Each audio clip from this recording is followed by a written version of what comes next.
Hey, what's up? It's Adam and welcome to the video. Today we are talking about life after university and more specifically, should you do a master's and is it right for you? So in this video, we're going to talk about who a master's is right for and who it is wrong for. This is another topic in a mini series I'm doing about life after university. Make sure you subscribe so you don't miss out on any future episodes. This is just going to be a little bit of a chat, so like the last episode, grab your favorite drink, no judgment on the beverage, a tea, a coffee, a beer, or the sparkling water for me. Get comfy and let's talk about life after uni and whether a master's is right for you. Let's get into it. A master's degree is a postgraduate qualification. Once you've got your bachelor's, it allows you to go into more depth into a specific subject. A master's degree is going to be really good for someone who knows what direction they want to go. They know the industry, the kind of roles, particularly someone like an engineer. And a master's allows them to go into more depth into the specific field of engineering they want to pursue. The mindset going into a master's needs to be very different to when you did an undergraduate, doing a bachelor's degree. There's an argument for going to university for the first time, after sixth form, after college, just for the benefit of that lifestyle, having some fun at uni, moving out of your hometown, out of your parents, and going in your own way. But for a master's, I think you need to really have the mindset that this is an investment. And you need to analyse what your return on investment is going to be. The cost of a master's is £8,500 on average for the tuition fees. Then you need to factor in living expenses. Let's say it's £100 over 50 weeks. So you've got £5,000 of rent plus your food, bills, whatever it is on top. And the most important thing as well you need to think about, which some people might miss, is the opportunity cost. You would have been working if you weren't to be doing a master's. There's a big opportunity cost in terms of the loss of earnings that you would have earned if you had started your career 1 year early. So when you factor in your living expenses, the tuition, and that opportunity cost of the loss of earnings, a master's starts to become very expensive and your initial investment is somewhere between 15 grand all the way to 50, 60,000, depending on what you actually would have earned. If you decide to do a master's degree, you will be earning on average more than the bachelor's degree undergraduate counterpart. I got this from Google. I'm going to read it word for word. Do take these figures with a pinch of salt. It completely depends on who they've surveyed. The average salaries do seem a little bit high when I initially read this, but I'm going to read it word for word.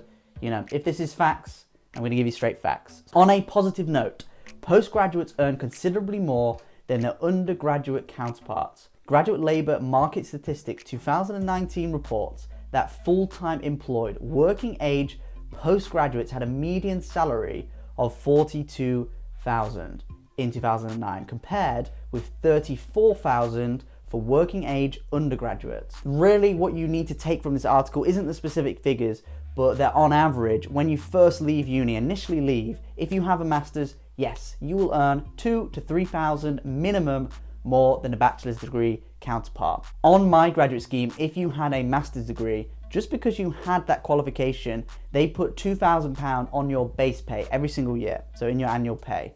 And that is on top of the fact that if you had a master's, they probably were in a little bit of a better position to get a job over a undergraduate. I went to the University of Sheffield and studied biology at university. But in my final year of uni, I decided I wanted to get a commercial graduate scheme. And because I didn't have that business, finance, or economics degree, I was very concerned about my prospects. And I thought I might not be able to secure a graduate program in a business graduate program with a biology degree. So at that time, I did debate doing an international business studies management. I even applied for the University of Sheffield, got accepted, but I rejected that. And I decided instead to go get experience. If you do want to hear the full story, I have made a video about it, so I will link it. It goes into detail about how I got a commercial graduate scheme, one of the top paying in the country, with a biology degree. So if you do want to check that out, I will link it. I knew this wasn't my career. I knew this was a stopgap, but that was fortunately enough to get my top choice graduate scheme. But if you're inclined the other way, you want to study, you want to do exams, you want another year of a university lifestyle or semi-similar to the university lifestyle, a master's is definitely a good chance. But do not think that you need to do a master's in order to get a great role. Yes, there's no denying, it will look very good. However, I got a great commercial graduate scheme with an irrelevant degree, a biology degree, and some experience. So don't think the master's is a necessity, certainly not. It will come more, once you've got that degree, it will come more about your personality, if you're a right fit for the company and the culture and the feel of the business. The master's, yeah, might help you a little bit, but it definitely won't get you a job. You need to be the right fit for the company. Let's talk about who should definitely do a master's, or at least highly consider it, and it's going to help them. The first person is someone who has done their research and they know full well that doing a master's is going to help their chances securing a job, and it's going to maximize their earning potential after uni. This will be common in law, also in engineering. Let's say you want to be a civil engineer or a chemical engineer or a petroleum engineer. You can niche down in that subject if you're very aware that's what you want to pursue. So if you want to maximize your potential, you've done the research, you know it's going to help, a master's is definitely right for you. The second person is someone who has a 2-2. You've spent your whole life in academia, and if you end that with a 2-2, you might feel that you didn't do yourself justice, and that master's will help mask that qualification, because when you're applying, instead of saying I got a 2-2 in X subject, you'll say I've got a master's, because masters tend to be marked pass or fail, or they might be pass, merit, or distinction. Pass is above 50%, merit is 60, and distinction is over 70%. And I will be honest, having a 2-2 will hinder your chances, and it will stop you applying for certain companies. And if you do apply, they might just give you an instant rejection. There's nothing wrong with a 2-2. It is just that if they have thousands of candidates and they need to wean it down somehow, why not just take the 2-2 candidates out, and that will get rid of maybe 10% of applicants. The next person is someone who wants to pivot from their bachelor's degree, like myself. That's why I considered it.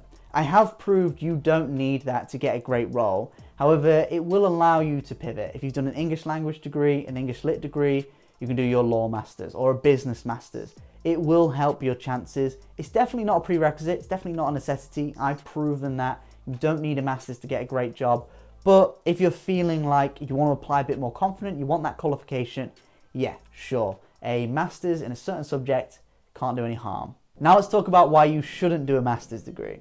If you are someone who is a little bit unsure of what they want to do in life, they aren't sure on the career, they don't want to go into adulting, they want to kind of put off that for another year, and you want to continue that uni lifestyle, I would highly recommend you avoid doing a master's. I stayed 2 years in Sheffield after I graduated, or a year and a half, and I promise you, I didn't do a master's, but I promise you, it was not the same as my time in uni, and I knew I needed to leave Sheffield. So if you're thinking that a master's is a good way to put off adulting, delay the inevitable, it is not a good option purely for the amount of investment it takes, you know, the initial cost of tuition, the living fees, and the opportunity cost of not earning. It's such a big investment just to put off the inevitable. And I promise you, another year of thinking about what to do is not going to make it clearer. Also, don't do a master's degree if you're not 100% sure the kind of jobs and industries you want to apply for after uni. I did a biology degree, and pursuing biology further in a master's would not have helped my chances getting a commercial role. Maybe doing a pivot, doing that international business management degree, that might have helped. But pursuing a subject further that ultimately I'm not going to get a job in would not have helped my case. My advice would be to get into the world of work, maybe even if it's a low-level administrative role in a semi-similar field to what they want to pursue. That will be better and enhancing your job prospects, your CV boosting roles, than getting a master's in a subject you're a bit unsure of. Get a job within that field, see if you like it. If you want to after that pursue a master's, awesome.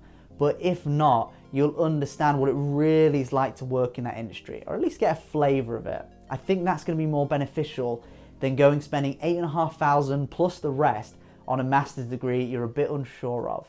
I've been graduated now a few years, and it is worth noting I am debating doing a master's. I'm kind of semi-seriously looking. I've looked at unis like Cambridge, Oxford, and London School of Business to do an MBA. Either an executive MBA, so I do 2 years studying and working, or full-time 1 year. It's worth pointing out that it would be more difficult for me now to go and do a master's. There's nothing stopping me. It's just obviously in my career, I have momentum. I've got a promotion around the corner.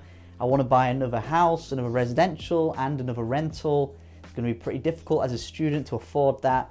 So it is worth knowing it's much easier to do a master's straight out of university. So if you have that strong desire, probably best to do it straight after. But there's nothing stopping you doing it like myself, maybe a few years once you've graduated. That is very common for an MBA in particular.